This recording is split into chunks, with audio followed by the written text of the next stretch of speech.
Mag-ingat daw po kasi kayo sa mga word or choice of words ninyo dyan sa um, impeachment court. Parang ang pinatutungkulan niya ay ang prosecution team. Neto pong si Alan Peter Cayetano. Careful daw. Kasi kahit yan ay na-strike out na, nawala na sa record ng Senate hearing or impeachment trial na yan, ay napanood at narinig na rin daw ng mga kababayan natin.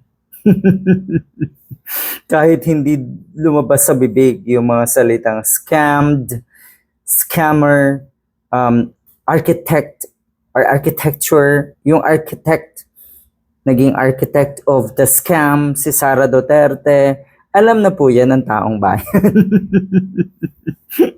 Alam na alam yan ng taong bayan. Pero eto may sinabi pa itong si Cayetano na etong ginagawa daw na ito ng prosecution ay mukhang for the cameras lang daw. Back to you. Na back to you katuloy ng mga netizen.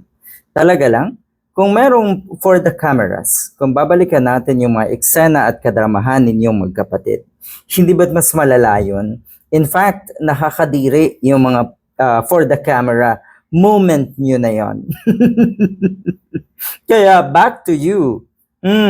For the camera, not just in court daw. Kung maalalan po natin kung paanong nagdrama itong magkapatid na ito nung kuno ay may putukan nga dyan sa Senado at etong si Pia Cayetano ay nanisi pa. Tila ba nanumbat, sumbat, no? Sumbat ang word na yun Sinumbatan pa niya yung kanyang kapwa mga senators. At kung ano-anong drama, kung babalikan lang po natin. So kayo po ang nakakahiya.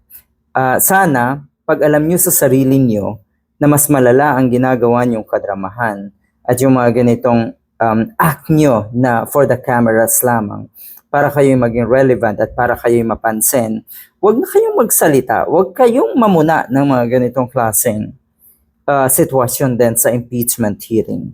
Lalo ka na Cayetano. Yak!